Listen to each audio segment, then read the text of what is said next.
പാറ്റ പാർട്ടിയുടെ party cockroach Janata party പാറ്റ പാർട്ടിയുടെ മീറ്റപ്പ് നടക്കുകയാണ് കൊച്ചിയിൽ എന്നൊക്കെ പറഞ്ഞു വലിയ വാർത്തകൾ ഉണ്ടായിരുന്നു. ഇവര് പല സ്ഥലത്തും ഇത് നടത്താൻ ശ്രമിച്ചിരുന്നു, പക്ഷെ അതൊന്നും നടന്നില്ല എന്നുള്ളതാണ് നമുക്ക് കിട്ടുന്ന വിവരം. ഈ പാറ്റ പാർട്ടി എന്ന് പറയുന്നത് ഒരു ഗതി പിടിക്കും. അല്ല, അതല്ല നമ്മുടെ പ്രശ്നം. ഈ പാറ്റ പാർട്ടി എന്നുള്ളത് അവർക്ക് പാറ്റ കോൺഗ്രസ് പാർട്ടി എന്ന് വേണമെങ്കിൽ ഇടാമല്ലോ. എന്തിനും പാറ്റ Janata party cockroach Congress party എന്നിടയില്ലേ കുറച്ചും കൂടെ നല്ലത്? എന്തിനാണ് എല്ലാവരും കൂടെ വന്ന് ഈ ജനതാ പാർട്ടിയുടെ പേരെടുക്കുന്നത്? പാർട്ടിയുടെ മുഖം മാറ്റുമ്പോൾ നമുക്ക് കിട്ടുന്നത് കേജ്രിവാളിന്റെ പടമാണ് അല്ലേ? കേരളം എന്തുകൊണ്ട് എല്ലാ തരത്തിലുള്ള ജനദ്രോഹപരമായ അല്ലെങ്കിൽ ദേശീയതയ്ക്ക് ബുദ്ധിമുട്ടുണ്ടാകുന്ന കാര്യങ്ങൾക്ക് ഇടത്താവളമാകുന്നു എന്നുള്ള കാര്യം നമ്മൾ ശ്രദ്ധിക്കണം. ഇപ്പൊ തന്നെ നമ്മൾ അറിയുന്നത്, ഐ സ്റ്റാൻഡ് കറക്റ്റഡ്, ശ്രീ മദനിയുടെ PDP അല്ലെ, മദനിയുടെ ഇവിടെ നമ്മൾ അറസ്റ്റ് ചെയ്യാണ്ട് അവസാനം അദ്ദേഹത്തെ അറസ്റ്റ് ചെയ്ത് ബാംഗ്ലൂരിലെ ജയിലിലാണ് പാർപ്പിച്ചിരിക്കുന്നത്. ഇവിടെ എല്ലാം നമ്മൾ എന്തും നടത്താമല്ലോ. ഇവിടെ കള്ളനോട്ടുകൾ കണ്ടെയ്നറുകളിൽ വരാം, ഇവിടെ ഡ്രഗ്സ് കൊണ്ടുവരാം, പെൺകുട്ടികൾ എന്ത് വേണമെങ്കിലും ചെയ്യാം. ഒക്കെ നമ്മൾ സെക്യുലറായിട്ടും നമ്മളെല്ലാം സമത്വ സുന്ദര മാവേലി വാഴുന്ന നാട് പോലെ നമ്മൾ അതിനെ ആക്സെപ്റ്റ് ചെയ്യും. പക്ഷെ ഇന്ന് വളരെ ടെററൈസിങ് ആയിട്ടുള്ള ഇൻഫർമേഷൻ ആയിട്ടാണ് എനിക്ക് തോന്നിയത്. പറഞ്ഞു വന്നത് മദനിയുടെ നീസ് ഇൻ ലോ എന്ന് പറയാം, വൈഫിന്റെ നീസായിട്ടുള്ള പെൺകുട്ടിയാണ് കേരളത്തിൽ നിന്നുകൊണ്ട് ഇതിനു വേണ്ടിയുള്ള ആഹ്വാനങ്ങളും കാര്യങ്ങളൊക്കെ നടത്തുന്ന കേട്ടോ. മദനി തന്നെ പറയുന്നു അവരുടെ മതാചാര പ്രകാരം അങ്ങനെ നടക്കണം ഇങ്ങനെ നടക്കണം എന്നൊക്കെ പറയുമ്പോൾ അതിനൊക്കെ വ്യത്യസ്തമായ ഒരു രൂപത്തിലൊരു പെൺകുട്ടിയാണ് ഭാര്യയുടെ നീസ് എന്നും പറഞ്ഞു വന്നിരിക്കുന്നത്. അതൊന്നും നൺ ഓഫ് അവർ കൺസേൺ, സാന്ദർഭികമായി പറഞ്ഞു എന്നേ ഉള്ളൂ. അപ്പോ ഇവിടെ Ernakulam Cochin marine drive accessibility ഒരു ദേശസുരക്ഷാ പോയിന്റിൽ നിന്നാണ് സംസാരിക്കുന്നത്. മറൈൻ ഡ്രൈവിൽ നിന്ന് വന്നാൽ കിലോമീറ്റേഴ്സ്, അതായത് കടലിലേക്ക് ഒരു 500 മീറ്റർ ബോട്ടിൽ പോയി കഴിഞ്ഞാൽ, സ്പീഡ് ബോട്ടിൽ പോയി കഴിയുകയാണെങ്കിൽ നമ്മൾ കടലിലേക്ക് എത്തി. കായൽ തീരം, കൊച്ചിയുടെ കായലുകൾ വളരെ തന്ത്രപ്രധാനമായ കായലുകളാണ്. കാരണം നേവൽ ബേസ്, നമ്മളുടെ ഇത്രയും സംസ്ഥാനങ്ങളെ സംരക്ഷിക്കുന്ന, അല്ലെങ്കിൽ ഇറാഖ്, സൗദി മുതലായ സ്ഥലങ്ങളിൽ നിന്നും പാകിസ്ഥാനിൽ നിന്നും ഒക്കെ വരുന്ന, ശ്രീലങ്കയിൽ നിന്നും ഒക്കെ ആക്സസിബിലിറ്റി ഉള്ളൊരു സ്ഥലമാണ് കൊച്ചി നേവൽ ബേസ് എന്ന് പറയുന്നത്. കൊച്ചി നേവൽ ബേസ് നമുക്ക് വളരെ ക്ലിയർ ആയിട്ട്, കൊച്ചിൻ പോർട്ട് നമുക്ക് വളരെ ക്ലിയർ ആയിട്ട്, കൊച്ചിൻ ഷിപ്പ്യാർഡ് നമുക്ക് വളരെ ക്ലിയർ ആയിട്ട് കാണാവുന്ന ഒരു സ്ഥലമാണ് മറൈൻ ഡ്രൈവ് എന്ന് പറയുന്നത്. എന്തുകൊണ്ട് മറൈൻ ഡ്രൈവിൽ തന്നെ ഇവര് ഈ പാർട്ടിയുടെ സമ്മേളനം, കോക്രോച്ച് ജനതാ പാർട്ടിയുടെ സമ്മേളനം ഇവിടെ വയ്ക്കുന്നു? നിങ്ങൾ വിചാരിക്കും പോലെ, പ്രജിത വിചാരിക്കും പോലെ ഇതൊരു ചില്ലറ കാര്യമല്ല. രാജ്യത്തിൻ്റെ സുരക്ഷയ്ക്ക് വളരെ വളരെ തന്ത്രപ്രധാനമായ ഒരു മീറ്റിംഗ്. അതിൽ പങ്കെടുത്തില്ലോ നമ്മൾ ഇത്രയും നേരം ഗൂഗിൾ ചെയ്തിട്ട് നമുക്ക് കാണാൻ പറ്റുന്നില്ല. ടെലഗ്രാമിൽ കൂടിയാണ് അതിൻ്റെ മെസ്സേജുകൾ പോയിരിക്കുന്നത്. 12 പേര് അതിൽ ഉള്ളൂ എന്ന് പറയുന്നു. പക്ഷേ ഈ പ്യൂക്കികൾ അല്ലെങ്കിൽ ജെൻസികൾ എത്രയും വേഗം കാര്യങ്ങൾ അറിഞ്ഞു പോകുന്നതാണ്. പല സ്ഥലത്തും മീറ്റിങ്ങുകൾ നടത്താൻ നോക്കിയിട്ട് കൽക്കട്ടയിലും ഡൽഹിയിലും ഒക്കെ ആഹ്വാനങ്ങൾ നടന്നെങ്കിലും അത് നടന്നിട്ടില്ല. പിന്നെ അവരെന്തുകൊണ്ട് കൊച്ചു കേരളത്തിലേക്ക് വരുന്നു? നമ്മളുടെ പിണറായി സഖാവ് പറഞ്ഞിട്ടുണ്ട് ഇവിടെ എന്തും ആയിക്കൊള്ളൂന്ന്. ഓർക്കുന്നില്ലേ? പിണറായി ഭരണം ഒഴിഞ്ഞു പോകുന്ന അവസരത്തിൽ വരൂ, ഇങ്ങോട്ട് വരൂ, ഞങ്ങളെ കൊണ്ട് പറ്റുന്ന പോലെ കേരളത്തിനെ തകർത്തിട്ടുണ്ട്, ഇനി നിങ്ങളും കൂടെ വന്ന് ഇവിടുത്തെ ക്രമസമാധാന നില തകർക്കൂ എന്നൊരു ആഹ്വാനം ചെയ്ത് ഇങ്ങനെയുള്ള പാർട്ടികൾ വേണമെന്ന് ധീരതയോടെ പറഞ്ഞ് സ്വന്തം മാളത്തിലേക്ക് ഒഴിച്ച ഒരു വ്യക്തിയാണ് പിണറായി സഖാവ്. ഇന്നലെ ഞാൻ പേര് ഓർക്കുന്നില്ല, നമ്മുടെ നയതന്ത്രജ്ഞൻ പറയുകയുണ്ടായി, നിങ്ങൾ പറയുന്നുണ്ടാവും GDP റേഷ്യോ, അതായത് സാമ്പത്തിക ശക്തി എന്ന് പറഞ്ഞാൽ ഇപ്പോൾ 6ാം സ്ഥാനത്തേ ഉള്ളൂ എന്ന്. പക്ഷേ ഇന്ത്യയാണ് സമാധാനത്തോട് ജീവിക്കാൻ കഴിയുന്ന രാജ്യങ്ങളിൽ 1ാം സ്ഥാനത്ത് ഇന്ത്യയാണെന്ന് ഒരു നയതന്ത്രജ്ഞൻ പറയുന്നുണ്ട്, അദ്ദേഹത്തിൻ്റെ ഒരു മീറ്റിങ്ങിൽ പറയുന്നുണ്ട്.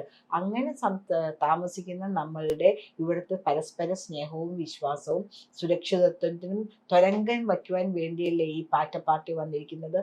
ഒരു സുപ്രീം കോടതി ജഡ്ജി പറഞ്ഞത് യുവജനങ്ങൾ കാര്യങ്ങൾ ക്ഷമമായി ഏർപ്പെടുന്നില്ല എന്ന് പറയുകയാണെങ്കിൽ അതിനർത്ഥം ഇങ്ങനൊരു പാർട്ടി ഉണ്ടാക്കി ഇവിടുത്തെ എല്ലാ സുരക്ഷയെയും മറികടക്കുവാനും സുരക്ഷ അവതാളത്തിലാക്കുവാനും വേണ്ടിയുള്ള ശ്രമമാണോ വേണ്ടത്?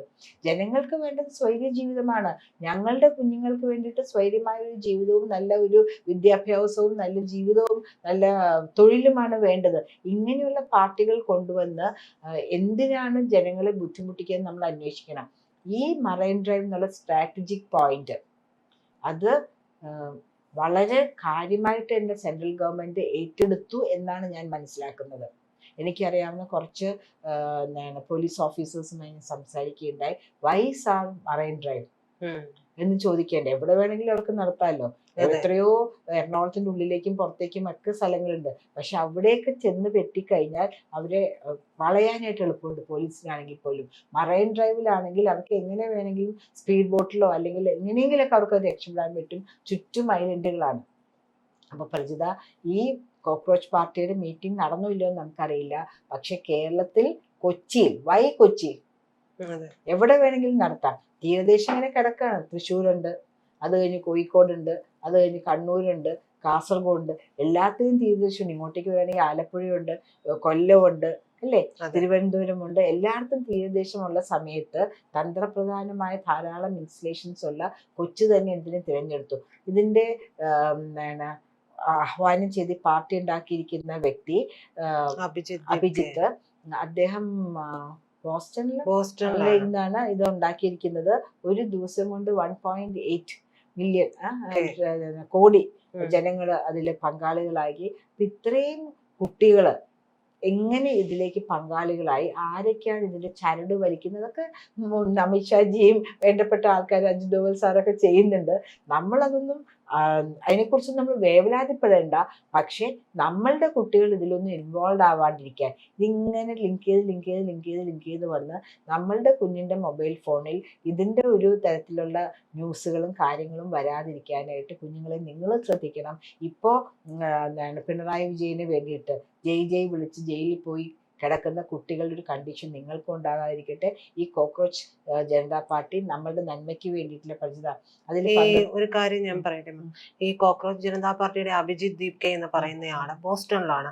ബോസ്റ്റണിലിരുന്നാണ് നിയന്ത്രിക്കുന്നത്. ഇയാൾ ഒരു പൊളിറ്റിക്കൽ സ്ട്രാറ്റജിസ്റ്റ് ആണ് എന്നുള്ളതാണ് ഇപ്പൊ നമുക്ക് കിട്ടുന്ന വിവരം. അങ്ങനെ പൊളിറ്റിക്കൽ ആം ആദ്മി പാർട്ടിയുടെ എന്തോ വലിയ കാര്യങ്ങൾ നോക്കിയിരുന്നതാണ്. അങ്ങനെ ഒരു പൊളിറ്റിക്കൽ സ്ട്രാറ്റജിസ്റ്റ് ആയിട്ട് വർക്ക് ചെയ്യുന്ന ഒരാൾക്ക് കൃത്യമായിട്ട് ഒരു അജണ്ട ഉണ്ടാവും. അയാൾ ഇപ്പോൾ ആരുടെ പൊളിറ്റിക്കൽ സ്ട്രാറ്റജിസ്റ്റ് ആയിട്ടാണ് വർക്ക് ചെയ്യുന്നത് എന്നുള്ളത് നമ്മുടെ പിള്ളേരെ അന്വേഷിക്കണ്ടേ? ഇത് അതിലേക്ക് വരുന്നതിന് മുമ്പ് നമ്മുടെ തൊട്ടടുത്ത ബംഗ്ലാദേശ് പല രാജ്യങ്ങളിലും വളരെ അസ്വസ്ഥത ഉണ്ടാക്കിയും അവിടെ ഭരിക്കുന്ന ഭരണകൂടങ്ങളിലെ പിടിച്ച് താഴെ ഇടുവാൻ വേണ്ടി തെരുവിലിറങ്ങി ബുദ്ധിമുട്ടിയത് യുവജനതയാന്ന് പറയാം. അങ്ങനത്തെ ഒരു സാഹചര്യം ഇന്ത്യയിൽ ഇല്ല. അപ്പം നമ്മളിവിടെ സമാധാനമായിട്ട് താമസിക്കുന്ന ആൾക്കാർക്ക് ബുദ്ധിമുട്ടൊക്കെ ഉണ്ടാക്കാനും വന്ന കോക്രോച്ചുകൾ തന്നെയാണിത്. പക്ഷെ കോക്രോച്ചുകൾക്ക് നമുക്ക് അത്ര ബുദ്ധിമുട്ടുണ്ടോ? നമ്മൾ സാധാരണ സ്റ്റാമ്പ് ചെയ്യും. എൻ്റെ വീട്ടിൽ കോക്രോച്ച് പോലെ ഞാൻ എൻ്റെ ചെരുപ്പിട്ട കാലുകൾ ചവിട്ട് കൊടുക്കും, അതോടെ കഴിഞ്ഞു. അല്ലെങ്കിൽ ഇട്ടെടുത്ത് സ്പ്രേ ചെയ്യും, അത്രയേ ഉള്ളൂ. പക്ഷെ നമ്മൾക്ക് അറിയാത്ത കാര്യം പറയാൻ പാടില്ലെന്ന് പറയുന്ന പോലെ ഇതിന്റെ പുറകിൽ തീർച്ചയായിട്ടും ഇന്ത്യ മുന്നണി തന്നെയാണെന്ന് വിചാരിക്കുന്നു. കാരണം അവരെ കൊണ്ട് രാഷ്ട്രീയപരമായിട്ട് വോട്ടിലൂടെ നേടാൻ പറ്റാത്ത കാര്യങ്ങൾ അസ്വസ്ഥമായ യുവതയെ കൊണ്ട് നേടിയെടുക്കുവാനായിട്ട് ശ്രമിക്കും. യുവത ശരിക്കും പറഞ്ഞാൽ അസ്വസ്ഥയല്ല, പുറത്തെ രാജ്യങ്ങളിൽ ഇരുന്നു കൊണ്ട് അവർ ഇവിടെ പ്രശ്നങ്ങൾ ഉണ്ടാക്കുവാൻ നോക്കിയാണ്. ഇവിടെ വന്ന് നോക്കട്ടെ എന്ന് അഭിജിത്ത്. എന്തിനാ അദ്ദേഹം അവിടെ പോയിരിക്കുന്നു? ഇവിടെ എന്താണ് പ്രശ്നങ്ങൾ? ഒരു പെൺകുട്ടി വന്ന് പറയാണ് നമ്മുടെ GDP വളരെ പരിതാപകരമായ അവസ്ഥയിലാണ്. അപ്പൊ എന്താണ് GDP? അത് ഞാൻ പഠിച്ചു വരുന്നേ ഉള്ളൂ എന്ന് ഒരു പെൺകുട്ടി മീഡിയയിൽ വന്ന് പറയുകയാണ്. ഭാരതത്തിന്റെ GDP വളരെ പുവറാണ്. പുറന്നല്ല, നമ്മൾ കയറി വരും. ഒരു 5-6 കൊല്ലം കഴിയുമ്പോൾ നമ്മൾ ഏറ്റവും മുന്നിൽ സ്ഥാനങ്ങളിൽ എത്തുന്നതാണ് പറയുന്നത്. പുറകിലായിരുന്നു, പക്ഷെ നമ്മൾ കയറി വന്നുകൊണ്ടിരിക്കുകയാണ്. അപ്പൊ അതുകൊണ്ട് ഞങ്ങൾ യുവാക്കൾക്ക് വളരെ ബുദ്ധിമുട്ടുണ്ട്, അതുകൊണ്ടാണ് പാറ്റ എന്നൊക്കെ പറയുന്നു. അപ്പോൾ ചോദിക്കുന്ന ആൾ ചോദിക്കുന്നുണ്ട്, എന്താണ് നിങ്ങൾ ഈ വാക്കിന്റെ ഫുൾ ഫോം, എന്താണ് ഇതുകൊണ്ട് ഉദ്ദേശിക്കുന്നത് എന്ന് ചോദിക്കുന്നു. GDP കൊണ്ട് എന്താണ് ഉദ്ദേശിക്കുന്നത്? അതെനിക്കറിയില്ല, അത് ഞാൻ പഠിച്ചു വരുന്നേ ഉള്ളൂ. അതിന്റെ ഫുൾ ഫോം പോലും അറിയില്ല. അതിന് സാമ്പത്തിക ശാസ്ത്രമാണോ, അത് എക്കണോമിക്സ് ആണോ, ബയോളജി ആണോ, സോഷ്യോളജി ആണോ, ഇംഗ്ലീഷ് ആണോ, ലിറ്ററേച്ചർ ആണോ, ഒന്നും അറിയാത്ത കുട്ടികളെ എന്തൊക്കെയോ പറഞ്ഞ് അവരുടെ മനസ്സിനെ വളരെ വിമ്മിഷ്ടം കൊള്ളിക്കുന്ന അവസ്ഥയിലായിരിക്കും. പ്രജിത, UP ഞാൻ ഇലക്ഷൻ വർക്കിന് നടക്കുന്ന ഒരു വില്ലേജിൽ കൂടെ ഞാൻ പോവുകയായിരുന്നു. അപ്പോൾ തട്ടമിട്ട പെൺകുട്ടി കേട്ടോ എന്നോട്, ഞാൻ സംസാരിച്ചു. പിന്നെ എനിക്ക് ആ ഒരു UP ലുക്കൊന്നുമില്ല, ഞാൻ കുറച്ചും കൂടെ ഇതായിട്ടില്ലേ നടക്കുന്നത്. എനിക്ക് ഇവിടെ കണ്ടിട്ടില്ലല്ലോ. ഞാനിങ്ങനെ സംസാരിച്ചു, ഞാൻ ഇലക്ഷൻ വർക്കിന് വേണ്ടി വന്നേക്കാം, എറണാകുളത്ത് നിന്നാണ് വന്നിരിക്കുന്നത്, Kerala. Then she went on a high about comparing the economy of Japan with India in chaste English. നമുക്ക് വിശ്വസിക്കാൻ പറ്റാതെ ബഡാഗാവ് എന്ന ഒരു കുഗ്രാമത്തിലെ തട്ടമിട്ടൊരു പെൺകുട്ടിയാണ് ജപ്പാനിലെ എക്കോണമിയും ഇന്ത്യയുമായിട്ട് കമ്പയർ ചെയ്തത്. അങ്ങനെയുള്ള ആണ് ന്യൂ ജനറേഷൻ ഇവിടെയുള്ള. ആ സമയത്താണ് ഈ പാറ്റകൾ വന്ന് കരണ്ട് തിന്നാൻ നോക്കുന്നത്. പാറ്റകൾ കരണ്ടല്ലേ തിന്നുന്നത്. കരണ്ട് തിന്ന പാറ്റകളെ എങ്ങനെയാണ് സ്റ്റാമ്പ് ചെയ്ത് കൊല്ലേണ്ടതെന്നും എങ്ങനെയാണ് നമ്മുടെ ജീവിതത്തിൽ നിന്ന് അകറ്റി നിർത്തേണ്ടതെന്നും, നമ്മളുടെ ജീവിതത്തിൽ ആ പാറ്റകളുടെ സാന്നിധ്യമില്ലാണ്ട് സമത്വസുന്ദരമായ നല്ലൊരു അറ്റ്മോസ്ഫിയർ. പാറ്റയെ കണ്ട ഞങ്ങൾക്ക് അറപ്പല്ലേ? ശരിയല്ലേ? ആരെങ്കിലും ഹായ് പാറ്റാന്ന് പറയും. ഒരു പൂച്ചക്കുട്ടിയോ പട്ടിക്കുട്ടിയോ കാണുന്ന പോലെ നമ്മൾ ആരും പറയില്ലല്ലോ. അപ്പൊ നമുക്ക് അറപ്പുളവാക്കുന്ന വസ്തു തന്നെയാണ് പാറ്റകൾ. ആ ഉറപ്പുളവാക്കുന്ന വസ്തുക്കളെ എങ്ങനെ അകറ്റി നിർത്തണമെന്ന് നമ്മൾ ആലോചിക്കണം. അതനുസരിച്ച് നമ്മൾ പെരുമാറണമെന്ന് തന്നെയാണ് പറയുന്നത്. എന്തായാലും ഇതുവരെ ഇപ്പം മണി 4:15 നമുക്ക് പുതിയ ഇൻഫർമേഷൻസ് ഒന്നും കിട്ടിയിട്ടില്ല. ഇവിടെ മറൈൻ ഡ്രൈവിൽ അവർ ആഹ്വാനം ചെയ്ത പാർട്ടിയെ കുറിച്ച്, അവരുടെ പാർട്ടിയുടെ മീറ്റിങ്ങിനെ കുറിച്ച് അത് നടന്നിട്ടില്ല എന്ന് തന്നെയാണ് നമുക്ക് കരുതേണ്ടത്.